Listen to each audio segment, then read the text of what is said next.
Now, the next step, we have a panel discussion on one of the hottest topics, which is leveraging data insights to drive higher conversion and customer acquisition rates across the customer journey. So welcome on stage. Our C-level panelists for this session are Mike Rich, who is a Chief Marketing Officer at Aramex International. Mike is a highly motivated, risk-taking, growth-hacking marketeer and a leader with 15 years of experience in powered growth marketing, brand management, data insights, customer experience, communications, and loyalty for various industries. Please welcome Mike Rich on stage. Welcome, Mike. Thank you. Our next panelist is Mithil Ajmera. He's the head of marketing at Danube Home. Mithil is marketing tech and growth strategy leader with an entrepreneurial mindset and expertise in setting up and scaling businesses. Please welcome Mithil. Make yourself comfortable. And finally, our moderator for this session is Sanjay Swami. He's the Director of Partnerships at Martech Vibe. Sanjay is the co-founder of the Vibe Projects, the leading B2B media house based out of Dubai.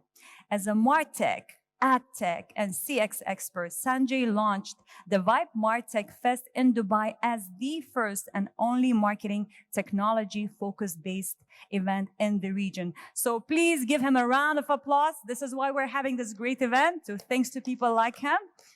And over to you, Sanjay.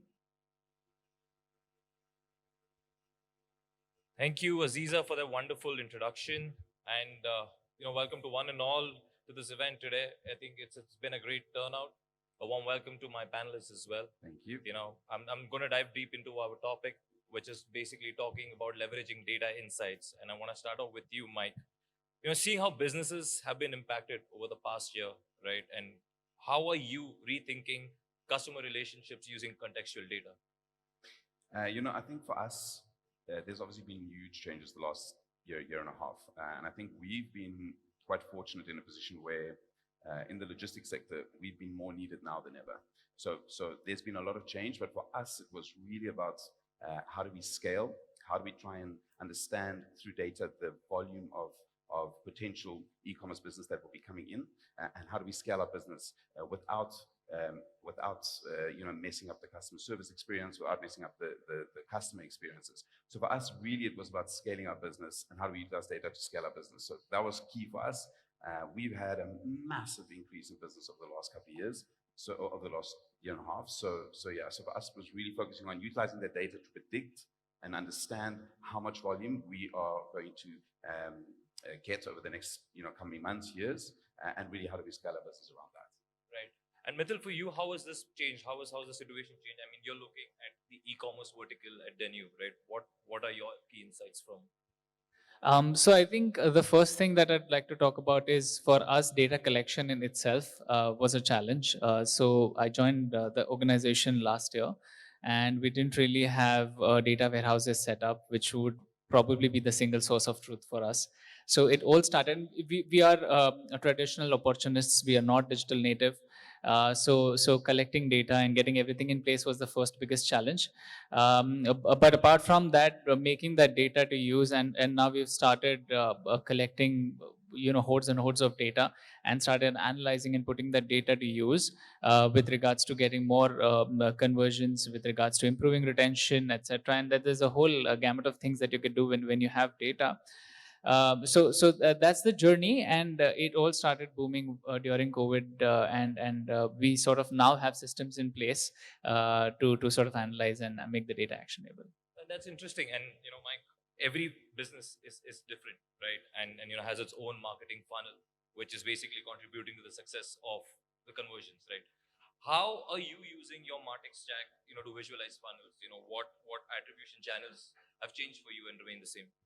So I joined Aramex about 8 or 9 months ago, and before the pandemic, when the pandemic first started, Aramex was utilizing its websites to drive and generate leads, and that was kind of it. That was it. That was put in place. So when I joined the business about 8 or 9 months ago, I started putting a team in place, and we started saying, like, we need to now leverage all channels, right?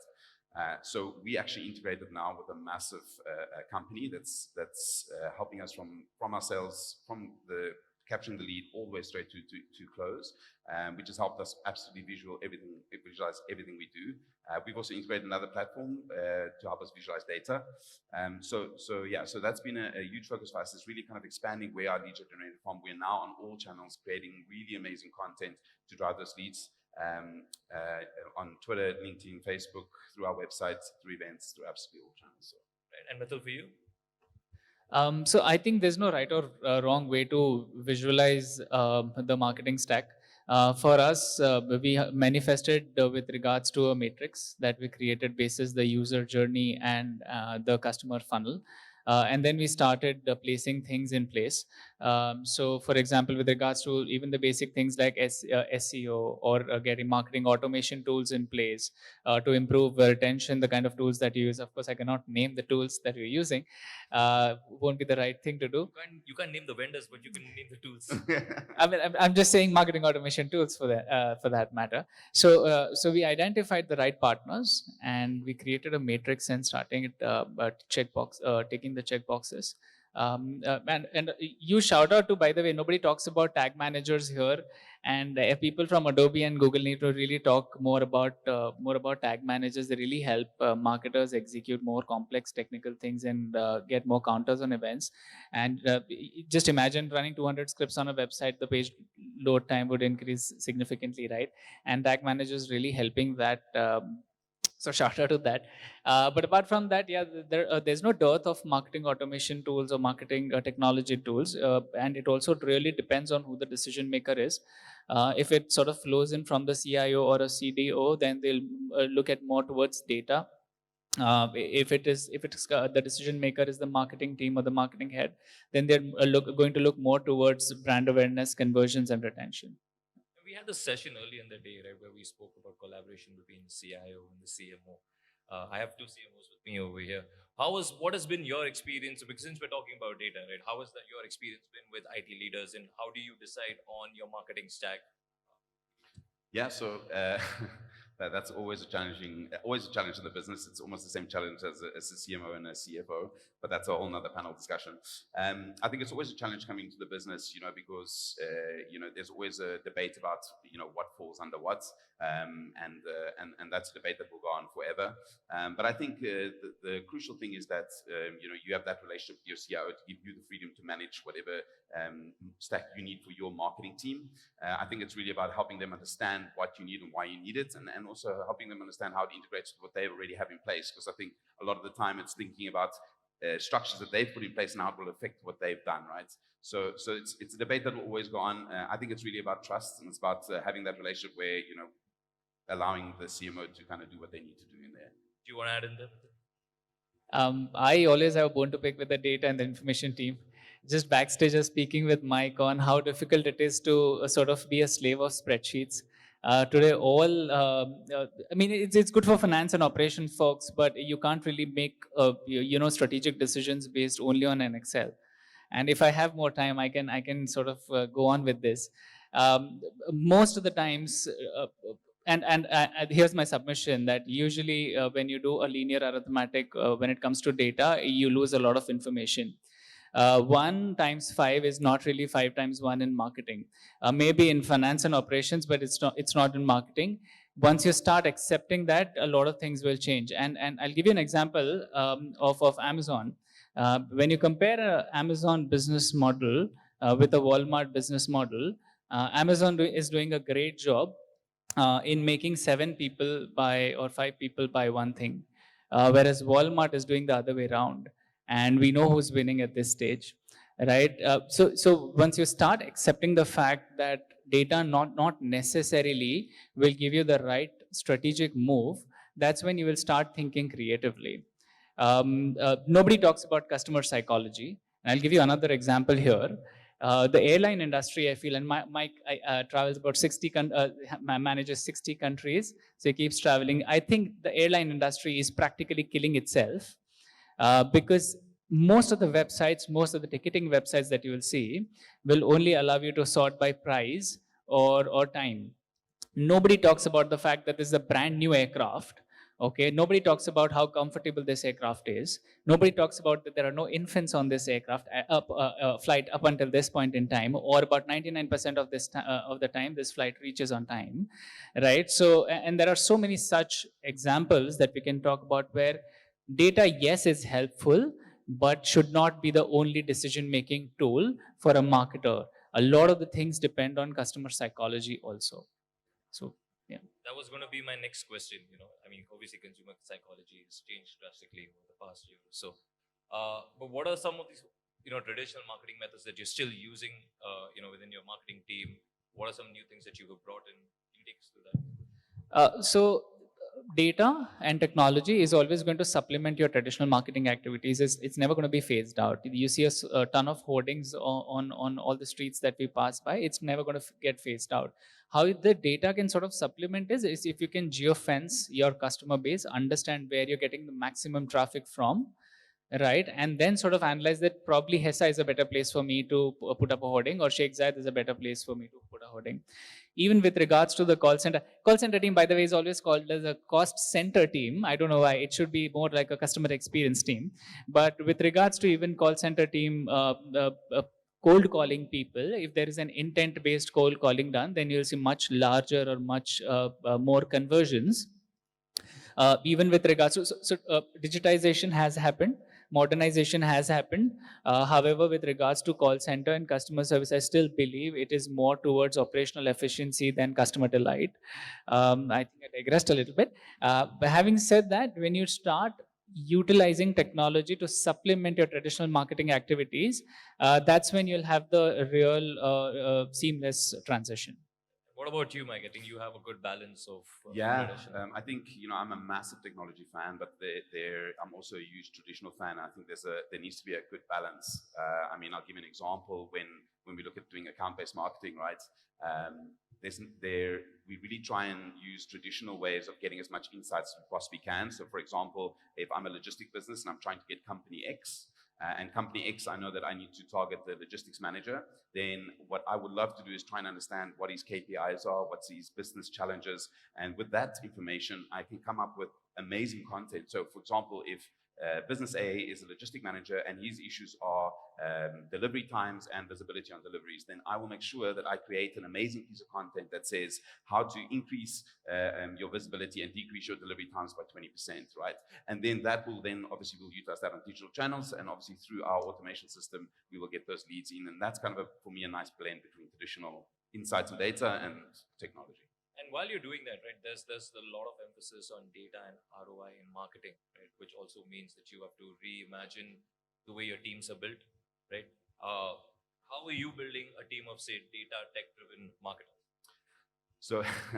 So I think we briefly touched on it earlier on, the whole ROI aspect, and I think this is a debate, and we had a brief chat about it early on as well, that will go on till the end of time. It's the debate between the CMO and the CFO about ROI, right? Because it's very hard sometimes for financial people to understand what brand awareness is, and what do you mean you're going to spend something that you cannot track, right? Or you cannot attribute revenue. So I think that's a debate that will always go on. But I think what's important is when I work with my team, I really try and push and drive the fact that they need to understand ROI. And when money is being spent, I challenge them into letting me know what are we going to get in return. And so that for me is very, very important. I think it falls on all kinds of marketing. If you look at sponsorship, for example, I think it's shifted quite a bit. Now it's not all about the branding on the shirt. It's about what can I get in return as a business? What's that book of business? So, I will look at the logistical needs of the company and try to understand what the book of business is so that I can generate an ROI on my brand awareness that I'm spending. And Mithil? So we sort of have a distributed system. We have data analysts in each product category across each of the functions, and then they sort of get to would love to have a hub and spoke model for data science as well. Currently, we are working on it, but I still feel data will give you incremental business, maybe 5% year on year or 10% in year on year, unless it is something that the team is really missing. What I would also advise and suggest is people to have and focus more on behavioral psychology, contextual targeting. These are things which are very important.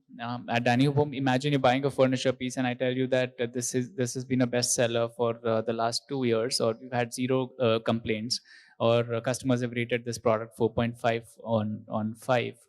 Right, so these are the things that really improve your conversions, and of course when you start bundling data with regards to customer target, it really improves the business.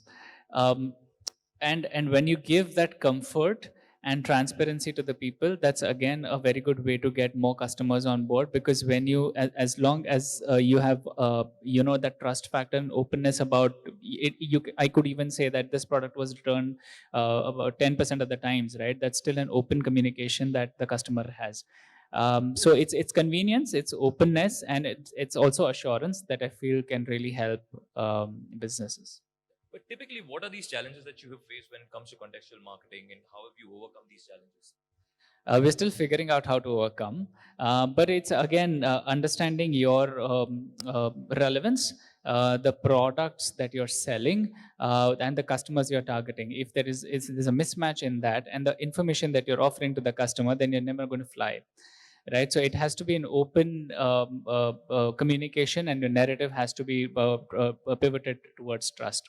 The customer doesn't really buy from you the first go, right? The customer finds you across Google, then reviews you across, again, GMB, Facebook, go to Instagram, have a look at if your brand sort of resonates with their identity, only then buy from you. So that's the thing. Yeah, agreed. And you want to add in over there, Mike? Yeah, no, I agree 100%. Really, it's for me, it's about trust. It takes X amount of touch points for somebody to really be interested in your brand and take that next step. It's for you to be sure that you're available everywhere, and for everybody to have that openness, understand your business, and understand what your vision is and what your purpose is. For me, that's crucial. And now coming to the final question, Mithil, I want to ask you, and this is something that's been widely been spoken about: is retention the new acquisition? It is. Again, when you're thinking about cost of acquisition, it's much higher. I think retention is about 1/5 or 1/6 of the cost for us with regards to, or when compared to, acquisition. But again, it also depends on what your matrix or KPIs are. Are you looking at RFM, or are you looking at CLTV? Because that's when I go to a business concept like a quick commerce versus an e-commerce, where one focuses on lifetime value, the other one focuses on RFM. But yes, retention does help. And there are customer delight programs that mostly all brands are launching, and that's also a business model that that I'm talking about with regards to Prime. Amazon Prime has done an amazing job in selling, in making 7 customers buy 1 product, right? And because you don't really want to buy, you don't really want to pay shipping charges every 3rd or 4th order, you'd believe it, right? Because it's practically massive. And that's why the Prime is a very clever way, or a customer delight program is a very clever way to get the customers retained and increase their frequency of purchase. And do you agree with? I have a slight mixed view. Slight mixed view. So I think, to be honest with you, they are both crucial. I think the biggest mistake that a lot of organizations make is that they purely focus on acquisition and not enough on retention. And that's fine. Acquisition is crucial if you want to grow your business. But I think businesses need to focus a lot more on retention, and that's where people sometimes cast a blind eye, or it's not as important. But actually, it's crucial. Really, it's about how do we keep those customers happy and how do we keep them returning, creating loyalty programs, whatever it is. But for me, both are crucial. The biggest mistake business makes, they don't focus enough on retention. Right. Well, thank you so much. I think we have a couple more minutes. Do we have any questions from the audience? Any questions? All right, then. Thank you so much, gentlemen. Awesome, It was a pleasure guys. having with you. Thanks everyone. Thank you so much. Thanks, Sanjay. Thanks, Mike. Thank you so much, Mithil, Mike, and Sanjay. It was really a wonderful session. And I guess no more questions that we have. And I can see some hungry faces in the audience. So it is time to go for a lunch break. So please return at 2:15 p.m.